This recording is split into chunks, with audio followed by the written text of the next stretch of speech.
नमस्कार दोस्तों, मैं विनोद स्वागत करता हूं आपका फिर से एक नई वीडियो में। तो देखिए दोस्तों, मैं आपके सामने एक ऐसा पहलू, एक ऐसा सच रखने वाला हूं दोस्तों, जिसे देखकर आपकी शायद आंखें खुल सकती हैं दोस्तों, और झूठ आपके सामने आ सकता है दोस्तों। क्योंकि दोस्तों सोशल मीडिया पर काफ़ी दिनों से एक भ्रम फैलाया जा रहा है दोस्तों, और बहुत वायरल भी हो रहा है दोस्तों। उसमें खास तौर पर स्पष्ट दोस्तों संत रामपाल और उनके कुछ चेलों द्वारा एक दावा किया जा रहा है दोस्तों कि मूर्ति पूजा गलत है, अर्थात दोस्तों व्यर्थ है, पत्थर की पूजा करने वाले गधे होते हैं। यह कह रहे हैं दोस्तों संत रामपाल और उनके चेले, ठीक है। तो यह कितना सत्य है दोस्तों, इस पर वह कुछ प्रमाण भी दिखाते हैं, जैसे भागवत, श्रीमद् भागवत पुराण से ये प्रमाण दिखाते हैं दोस्तों। उसमें एक श्लोक है दोस्तों, उस श्लोक का अर्थ ये निकालते हैं दोस्तों कि मूर्ति पूजा व्यर्थ है। भागवत पुराण में यह लिखा है, ठीक है, उसका प्रमाण भी दिखाते हैं। तो उस प्रमाण के आधार पर दोस्तों संत रामपाल और उनके चेले कहते हैं कि मूर्ति पूजा व्यर्थ है, मूर्ति पूजा करना बिल्कुल भी सही नहीं है, गलत है कुल मिलाकर। और जितने भी सनातन धर्म में जितने भी हैं, जो सनातनी हैं, जितने भी लोग मूर्ति पूजा करते हैं, वे सारे गधे हैं कुल मिलाकर, ये कह दिया है संत रामपाल और उनके चेलों ने। अब दोस्तों इस वीडियो में हम पर्दाफाश करने वाले हैं दोस्तों संत रामपाल का, और उनके द्वारा जो श्रीमद् भागवत पुराण में जो सबूत दिखाया गया है, तो उसके द्वारा भी हम आपके सामने रखेंगे दोस्तों, और मैं आपको बताऊंगा कि उसमें आखिर कितनी सच्चाई है। केवल आधा अधूरा ज्ञान आपको दिया जा रहा है दोस्तों, पूरा सत्य नहीं बताया जा रहा है, ठीक है, पहली बात। क्योंकि दोस्तों उस श्लोक का अर्थ क्या है यह आपसे छुपाया गया है, आधा अधूरा अर्थ उसका बताया गया है, पूरा नहीं बताया गया, ठीक है। तो उस रहस्य पर से हम पर्दा उठाएंगे दोस्तों, और सत्य आपके सामने रखूंगा दोस्तों, और बताऊंगा कि वास्तविक में आखिर गधा है कौन। जो सनातन धर्म में जो मूर्ति पूजा वगैरह करते हैं, जो अपने इष्ट देव को मूर्ति में विशेषकर देखकर उनकी पूजा अर्चना करते हैं, क्या वह गधे हैं, सारे सनातनी गधे हैं, या संत रामपाल गधा है? और जो संत रामपाल के जितने भी ये चेले हैं, जो अनुयायी हैं, यह गधे हैं दोस्तों। अब सत्य आप खुद देखिए दोस्तों। और ये सनातनी होने के बावजूद भी दोस्तों इतना सनातन धर्म के विरोधी क्यों हो रहे हैं दोस्तों, आखिर क्या राज है इसका? ऐसे बहुत से प्रमाण हैं, बहुत से खुलासे हैं दोस्तों, जो आगे हम इस चैनल पर करते रहेंगे दोस्तों। तो इस चैनल को सब्सक्राइब अवश्य कर लें दोस्तों, क्योंकि इस चैनल पर आपको सत्य और खासकर ऐसी विशेषकर जानकारियां मिलती रहेंगी दोस्तों, और आगे चलकर हम और संत रामपाल के झूठ से पर्दा उठाने वाले हैं दोस्तों। तो सबसे पहले आप इस वीडियो को देखिए दोस्तों। इस वीडियो में आखिर संत रामपाल के जो चेले हैं उन्होंने क्या बताया है दोस्तों, खुद संत रामपाल ने क्या बताया है और क्या प्रमाण दिया है। तो सबसे पहले आप यह वीडियो देखिए। राम राम दोस्तों, परमात्मा कबीर जी ये कहते हैं, पत्थर पूजे हरी मिले तो मैं पूजू पहाड़, और ताते तो चक्की भली पीस खाए संसार। ये वाणी बिल्कुल सही है। पत्थर की पूजा करने वालों को गधा बताया गया है हमारे शास्त्रों के अंदर। आज तक इन नकली धर्म गुरुओं ने ये इस ज्ञान को छुपा के रखा। जो पत्थर पूजते हैं उनको गधा कहते हैं। आइए आपको दिखाते हैं प्रमाण। ये आप देख सकते हैं, ये श्रीमद् भागवत है, गीता प्रेस गोरखपुर से प्रकाशित होती है। यहाँ पे देखिए आप, ये 84वां अध्याय है। भगवान श्री कृष्ण जी कह रहे हैं, स्वयं भगवान श्री कृष्ण जी के वचन है ये। मिट्टी, पत्थर, काष्ठ आदि पार्थिव विकारों को ही इष्ट देव मानता है, तथा जो केवल जल को ही तीर्थ समझता है, ज्ञानी महापुरुषों को नहीं, वह मनुष्य होने पर भी पशुओं में भी नीच गधा ही है। अब दोबारा देखिए, वह मनुष्य होने पर भी पशुओं में भी नीच गधा ही है।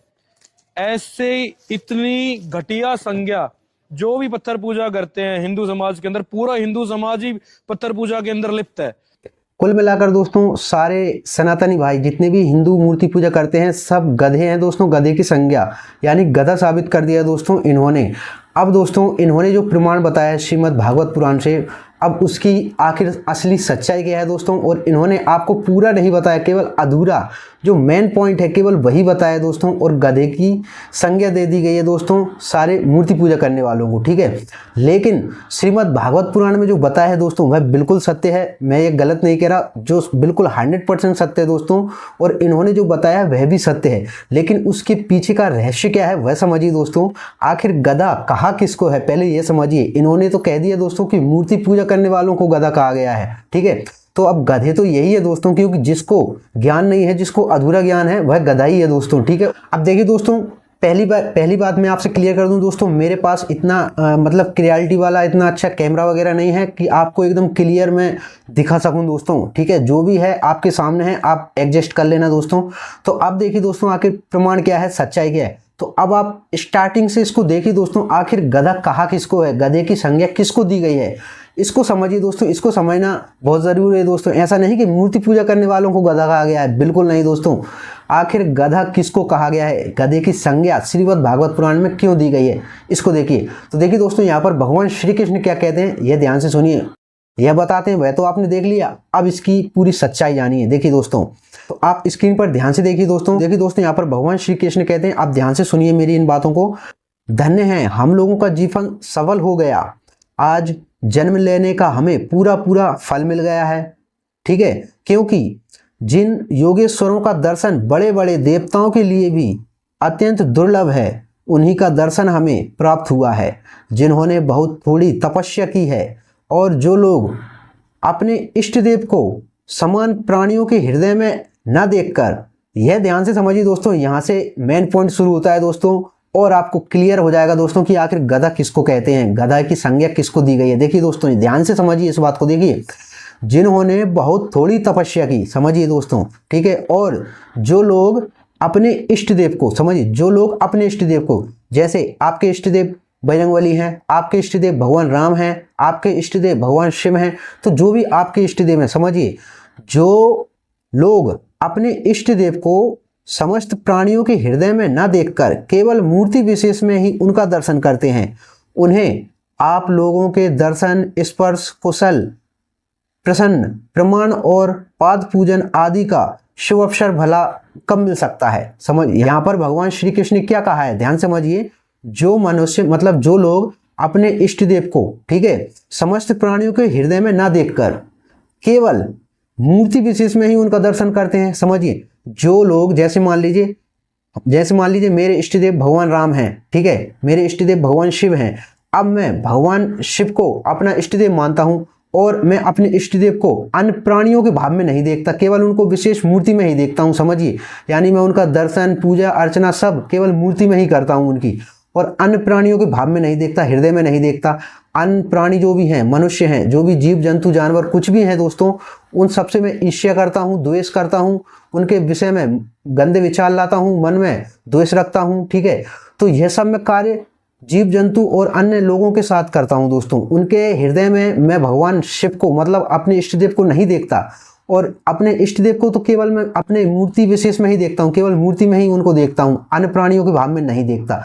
यह कहा है श्री कृष्ण ने, समझिए इस बात को, इस रहस्य को समझिए। इसीलिए ऐसे लोगों को गधा कहा गया, समझिए, जो लोग अपने इष्ट देव को अन्य प्राणियों के भाव में नहीं देखते। आप सबसे तो द्वेष करते हैं, ईर्ष्या करते हैं, ठीक है, इसका बुरा हो, ठीक है, यह मिट जाए, समझिए दोस्तों, उससे दुश्मनी करते हैं, ठीक है। तो अन्य प्राणियों के भाव में तो आप अपने इष्ट देव को नहीं देखते, उनसे हमेशा ईर्ष्या करते रहते हैं। और जब आप मंदिर जाते हैं, मूर्ति पूजा करते हैं, समझिए, अर्चना करते हैं, आप पर बुरा समय आता है तो आप अपने भगवान को याद करते हैं, इष्ट देव को याद करते हैं, तब उनको याद करते हैं केवल मूर्ति विशेष में, समझिए दोस्तों, केवल मूर्ति में ही उनको याद करते हैं, और मूर्ति विशेष में ही उनको मानते हैं, अपने इष्ट देव को मानते हैं, और अन्य प्राणियों के भाव में, हृदय में उनको नहीं मानते। तो ऐसे लोगों को गधा कहा गया है दोस्तों। भगवान श्री कृष्ण का कहना क्या है, समझिए। अब और आगे देखिए, ध्यान से इस रहस्य को समझिए, आपको क्लियर एकदम समझ में आ जाएगा, ठीक है।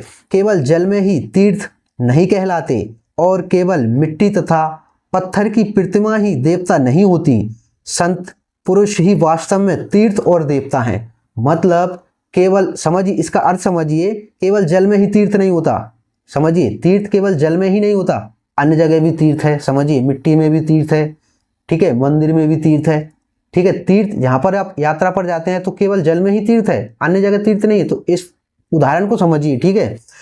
केवल मिट्टी या पत्थर प्रतिमाएं देवता नहीं होती, केवल देवता मिट्टी और जो पत्थर की प्रतिमाएं रहते हैं, केवल यही देवता नहीं है, समझिए। श्री कृष्ण का कहने का अर्थ क्या है वह समझिए। जैसे मान लीजिए किसी भी देवी देवता की प्रतिमा है हमारे सामने, ठीक है, हम उनको तो इष्ट देव मानना है कि ये भगवान श्री राम की प्रतिमा है, ये भगवान श्री राम है, ठीक है, लेकिन कहीं और नहीं मान रहे हैं, ठीक है। हम मैंने आपको उदाहरण दिया कि किसी अन्य प्राणी के हृदय में हम भगवान श्री राम को नहीं देख रहे हैं, केवल मूर्ति में ही देख रहे हैं, ठीक है। तो उसी को कहा गया है कि केवल मिट्टी या पत्थर की प्रतिमा ही देवता नहीं होती, आप केवल उनको ही मतलब प्रतिमा देवता मत समझिए। अन्य प्राणियों के भाव में भी देवता हैं, हर मनुष्य में देवता है, हर पशु पक्षी जीव जंतु सब में ईश्वर है, ठीक है। आपने सुना हो कण कण में भगवान, समझिए। तो जो मनुष्य हर प्राणी के भाव में, हर जीव जंतु के भाव में, हर मनुष्य के भाव में, हर जगह अपने इष्ट देव को देखता है, वह है भक्त। समझिए दोस्तों, वह है मनुष्य। और जो मनुष्य ऐसा नहीं करता, केवल मूर्ति में ही उनका दर्शन करता है, मूर्ति में ही उनको मानता है और कहीं नहीं मानता, तो ऐसों को श्री कृष्ण कहते हैं कि ऐसे मनुष्य होने पर भी पशुओं में नीच गधे हैं। समझिए, पशुओं से भी बिल्कुल नीच गधे हैं, मतलब ऐसे प्राणियों को गधा कहा गया है दोस्तों। और आगे समझिए रहस्य।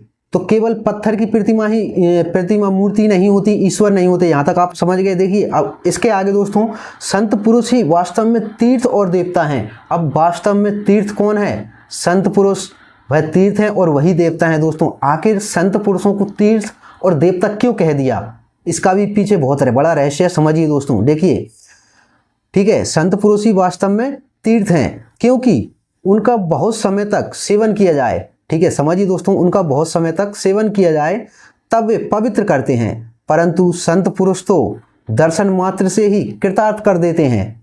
और इसीलिए दोस्तों संत पुरुष मतलब ज्ञान का उदय करते हैं। समझ, क्योंकि दोस्तों उनका सेवन आप करेंगे, सत्संग सुनेंगे, उनके संग में रहेंगे, तो आपके मन में जो बुरे भाव हैं वह मिटेंगे दोस्तों, अच्छे भाव आएंगे। समझिए, तो इसीलिए दोस्तों जो पाप काटते हैं वह संत काटते हैं। और संत भी दोस्तों कोई साधारण संत नहीं काट सकता, जो महान संत हो, जो पूजा अर्चना करता हो, ठीक है, जो असली संत हो दोस्तों, उसी को संत कहा गया है, वही ये कार्य कर सकता है दोस्तों। अन्य ऐसे तो 100 में से एक ही होगा दोस्तों, मैं कह रहा हूँ। समझिए, ऐसे बहुत से संत बेकारी समझिए दोस्तों, 100 में से एक ही ऐसा संत हो सकता है दोस्तों। तो जो अच्छा संत हो दोस्तों, जो संत हो, ठीक है, जिसका व्यवहार अच्छा हो, विचार अच्छे हो, ठीक है, जो पूजा अर्चना करता हो, जिसको ज्ञान हो दोस्तों, तो ऐसे संतों का दर्शन दोस्तों हमारे ज्ञान का उदय कर सकता है, हमारे पाप काट सकता है। समझिए, इसलिए कहा गया है। अब और सुनिए, अब देखिए दोस्तों, अग्नि, सूर्य, चंद्रमा, तारे, पृथ्वी, जल, आकाश, वायु, वाणी और मन के अधिष्ठात्र देवता उपासना करने पर भी पाप का पूरा नाश नहीं करते। यह देवता भी पाप का पूरा नाश नहीं करते। कौन कौन? देखिए दोस्तों, अग्नि, सूर्यदेव, चंद्र भगवान, तारे, पृथ्वी, जल, आकाश, वायु, वाणी, यह भी आपके पूरे पाप नहीं काट सकते। पाप कौन काट सकता है? देखिए, क्योंकि उनकी उपासना से भेद बुद्धि का नाश नहीं होता। आप इन देवताओं की अगर उपासना करते हैं तो इससे आपकी भेद और बुद्धि का नाश नहीं होगा। समझिए दोस्तों, आपकी बुद्धि में जो गंदे विचार भरे हैं ना, उनका नाश नहीं होगा। इसलिए दोस्तों महासंत पुरुषों का संग कहा गया है दोस्तों, क्योंकि संत ही ऐसे हैं दोस्तों जिनकी वाणी को आप सुनकर, ठीक है, आपके मन में जो गंदे विचार हैं वह दूर होंगे दोस्तों, और आपके मन में अच्छे विचार आएंगे, अच्छे भाव आएंगे दोस्तों। आपका मन ध्यान भजन में लगेगा, ठीक है, पूजा अर्चना में लगेगा, तो आपके मन में जो गंदे विचार हैं वह दूर होंगे दोस्तों, और आपके अंदर ज्ञान का उदय होगा, आपके मन में अच्छे विचार आएंगे। इसीलिए दोस्तों संत पुरुषों को महान कहा गया है, उनको तीर्थ का स्थान दिया गया है। ठीक है, समझिए, इन बातों को समझिए दोस्तों, रहस्य समझिए। किसी भी, मैं तो कह रहा हूँ संत रामपाल छोड़िए दोस्तों, कोई भी हो दोस्तों, किसी की झूठी बातों में बिल्कुल मत आइए दोस्तों, उसकी पूरी सच्चाई जानी, जड़ तक पहुंची दोस्तों। आजकल समय जो है झूठ कम और सत्य बहुत कम चल रहा है दोस्तों। 99% झूठ चल रहा है, मैं ये कह रहा हूँ दोस्तों, 1% सच बचा है। क्योंकि दोस्तों कलयुग में पहचान ही यही है कि 75% आपको झूठी मिलेगा, केवल 25% सत्य बचा है कलयुग में। यह वेद में भी प्रमाण है दोस्तों। और कलयुग आधा बीतने पर केवल 13% सत्य बचेगा। सोचिए दोस्तों कितना घोर कलयुग आएगा। ठीक है, अभी यही हाल है, जब 25% सत्य है तब भी यही हाल है दोस्तों, तो आगे क्या होगा सोचिए दोस्तों, यह वेद में है। ठीक है, तो ऐसी बातों को पूरा समझिए, जानिए दोस्तों। अब और देखिए आगे, ठीक है, ज्ञानी महापुरुषों की सेवा की जाए तो वे सारे पाप ताप मिटा देते हैं, क्योंकि वे भेद बुद्धि के विनाशक हैं। ठीक है, क्योंकि वे भेद बुद्धि के विनाशक हैं, इसलिए दोस्तों ज्ञानी संत महापुरुषों को, ठीक है, उत्तम श्रेष्ठ बताया गया है दोस्तों, जो आपकी भेद बुद्धि का नाश करते हैं, आपके मन से गंदे विचार निकालते हैं, अच्छे विचार डालते हैं। इसीलिए दोस्तों संतों को महान कहा जाता है। संत इसलिए दोस्तों गुरु वाणी दी जाती है। समझिए, गुरु बनाइए तो गुरु से ज्ञान लीजिए। यही कारण है दोस्तों, इनको समझिए। भगवान श्री कृष्ण ये कह रहे हैं दोस्तों, इसलिए गुरु का होना जीवन में अनिवार्य है दोस्तों, क्योंकि गुरु ही एक ऐसा है जो आपके जीवन में आपके अंधकार को मिटाएगा दोस्तों और ज्ञान का उदय कराएगा। और गुरु भी सही हो दोस्तों, बेकार गुरु तो आपके जीवन में और अंधकार में डाल देगा, खुद तो नरक जाएगा और आपको भी साथ में ले जाएगा, यह समझिए। इसलिए दोस्तों आपने सुना होगा दोस्तों, कई गुरुओं के मुख से यही सुना होगा, यही एक वाणी सुनी होगी दोस्तों आपने कि पानी पिया कर छान कर और गुरु बनाओ जानकर। समझिए दोस्तों, पानी पियो छान कर और गुरु बनाओ जानकर। तो बहुत जांच परख कर करके ही दोस्तों गुरु बनाए, अन्यथा गुरु भी ना बनाए। सोचिए दोस्तों, बेकार गुरु बनाने से तो बिना गुरु बना ही अच्छे हैं दोस्तों। ठीक है, तो गुरु बनाए तो बहुत जान विचार कर, उसकी पूरी तहकता पहुंचकर उनको गुरु बनाए, अन्यथा ना बनाए। मेरा कहने का तात्पर्य यह है दोस्तों।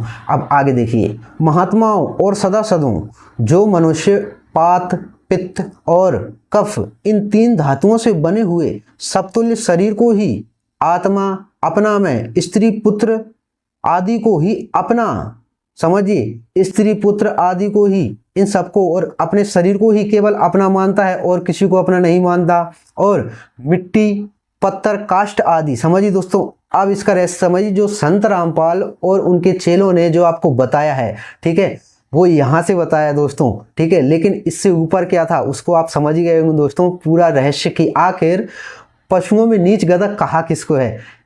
ठीक है, पहले आप इसको देखिए। ठीक है, तो जो मनुष्य, यह पुत्र मेरा है, यह स्त्री मेरी है, यह माता पिता मेरे हैं, यह लड़का मेरा है और यह शरीर मेरा है, केवल इनको ही अपना मानता है और किसी को अपना नहीं मानता। और इसके अलावा और मिट्टी, पत्थर, काष्ठ आदि पार्थिव, समझिए दोस्तों, यहाँ से इनके अलावा और मिट्टी, पत्थर, काष्ठ आदि, ठीक है, विकारों को देखिए दोस्तों, ध्यान से देखिए, विकारों को ही इष्टदेव मानता है तथा केवल जल को ही तीर्थ समझता है। समझिए दोस्तों, ठीक है, जो मिट्टी, काष्ठ, पत्थर आदि की प्रतिमाओं को ही देवता मानता है, अन्य प्राणियों के भाव में इष्टदेव को नहीं देखता, विकारों को ही इष्टदेव मानता है, अपने मन के विकारों को, यह पुत्र मेरा है, यह बेटी मेरी है, ये मैंने आपको अभी बताया।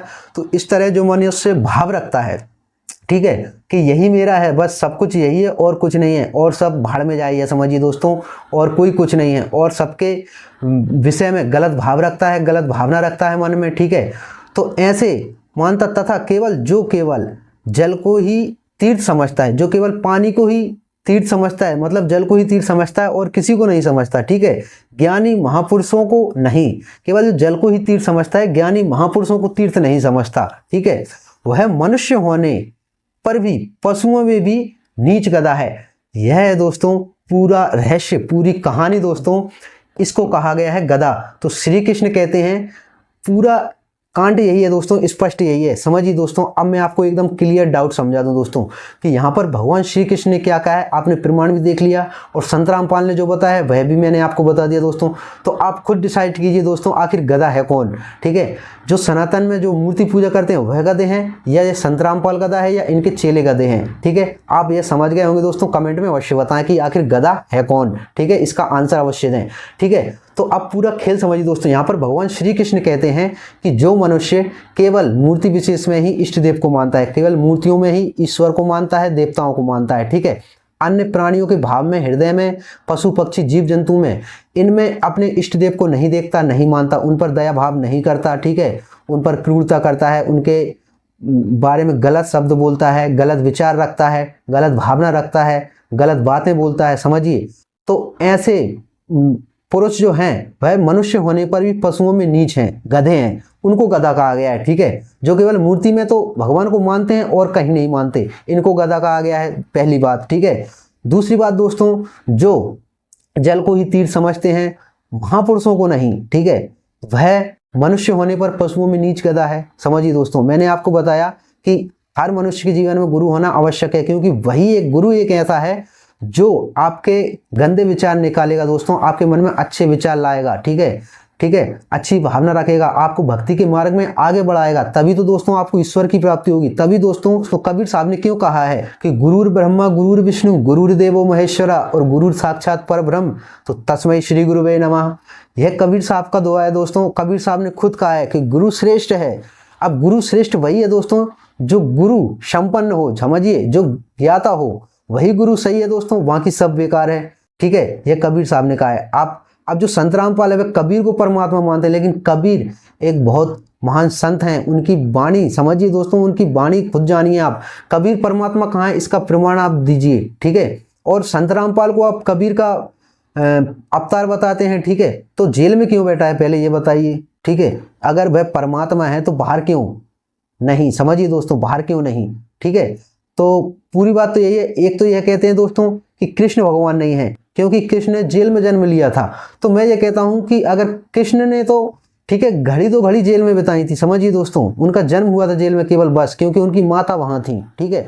तो इस कारण से वह भगवान नहीं है। लेकिन संत रामपाल की तो आधी उम्र जेल में निकली जा रही है, तो फिर वो भगवान कैसे हुआ? इसका जवाब दीजिए जो संत रामपाल के चेले हों, ठीक है। तो इसका जवाब मुझे दीजिए, ठीक है। तो ऐसे बहुत से रहस्य दोस्तों समझिए, संत रामपाल की बातों में बिल्कुल ना आए दोस्तों। वह तो मैं ये कह रहा हूं पशुओं में नीच गधा वही है दोस्तों, और कोई नहीं है, ठीक है। तो अब आप बताइए दोस्तों, कुल मिलाकर आप खुद निश्चय कीजिए कि आखिर गधा है कौन दोस्तों? मूर्ति पूजा करने वाले हम सनातनी गधे हैं, या खुद संत रामपाल और उनके चेले गधे हैं दोस्तों, ठीक है। अब यह निर्णय आप कीजिए दोस्तों। प्रमाण जो सत्य था वह मैंने आपको बता दिया, ठीक है। और ऐसे ही अन्य प्रमाण और आपको पूरी सच्चाई जाननी है दोस्तों, और सनातन धर्म के विषय में संपूर्ण सच्चाई और सत्य एकदम रहस्यवेद प्रमाण के साथ और सही जानकारी चाहिए दोस्तों, तो इस चैनल को सब्सक्राइब अवश्य कर लें दोस्तों। और सबसे महत्वपूर्ण बात दोस्तों, इस वीडियो को ज़्यादा से ज़्यादा शेयर करें दोस्तों, क्योंकि जितनी भी जो गलत फहमी है दोस्तों, और खासकर ये वीडियो संत रामपाल के चेलों को अवश्य शेयर करें दोस्तों, उनकी आंखें खुल सकें और सच्चाई उनके सामने आ सके दोस्तों, कि आखिर वह कहते हैं, संत रामपाल खुद कहता है कि कोई मेरा एक प्रमाण गलत साबित कर दे तो मैं अपनी संततियाई त्याग दूंगा। तो कुल मिलाकर दोस्तों वक्त आ गया है संत रामपाल को अपनी संततियाई त्यागने का, ठीक है। संत रामपाल गद्दी छोड़े संततियाई की, ठीक है। तो कुल मिलाकर दोस्तों इसलिए दोस्तों ये वीडियो ज़्यादा से ज़्यादा शेयर करें दोस्तों, ताकि हर व्यक्ति को यह सच्चाई मालूम हो सके दोस्तों। और वीडियो यूजफुल लगी हो दोस्तों तो लाइक कर अवश्य जाएं। चलिए दोस्तों, मिलते हैं नेक्स्ट वीडियो में किसी और रहस्यमय जानकारी के साथ। तब तक के लिए जय श्री महाकाल, जय सनातन।